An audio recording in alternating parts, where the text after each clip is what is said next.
Winterbee scientists, welcome back to another week of STEAM. Mr. Carlson here, and it is one of my favorite times of year. We have just made it into fall, and along with fall, we have cooler temperatures, and I'm sure all of you have noticed that along with those cooler temperatures, we have changes that are happening in the trees, specifically the color of the leaves. Have you ever wondered, why do the leaves change colors in the fall? Well, we're going to discover the answer to that, and we're going to do an activity that involves some of these leaves. So the first thing that I want you guys to do is go outside and collect 3 or 4 leaves, not too big, but let's make sure that we have different leaves so that you can compare them later. Now, before you go outside, make sure that you ask permission from a caregiver to go out and collect some leaves and bring them back and finish this video.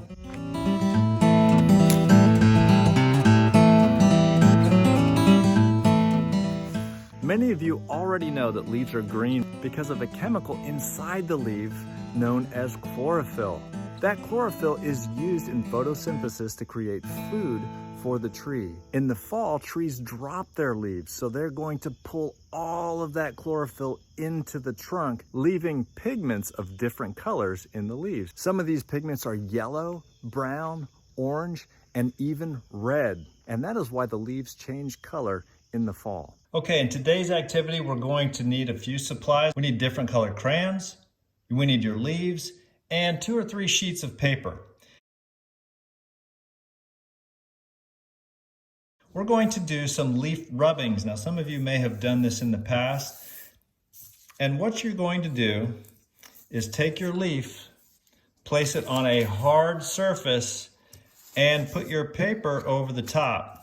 Now you're going to have to support the paper with one hand and very lightly you're going to take your crayon and make sure that you color over that leaf onto your paper, and you should start to see a leaf emerge underneath your paper.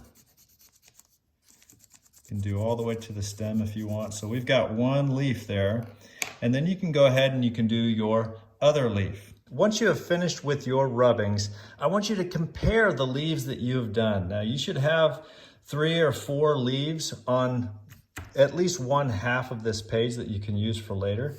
But I want you to look closely at them. Now, this would be a perfect place to use your magnifying glass that you created last week to get a closer look at your rubbings. What do you notice about these leaves that are the same? Do you see any patterns in the leaves? What do you notice that's different? Now, I want you to create an original piece of art with your rubbings. Now, I have a couple of ideas, and you do not have to use these. You can come up with your own idea. I thought, you know what? I can fold this paper in half, and I can make a card that I can give to a parent, a caregiver, or a friend, telling them how thankful I am for them.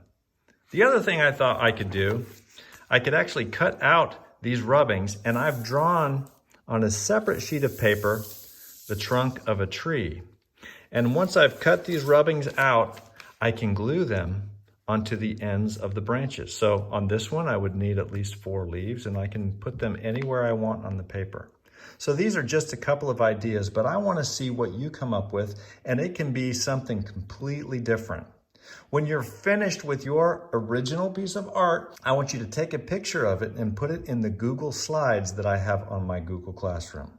Thank you, everybody. Have a great week. And as always, have fun STEAMing.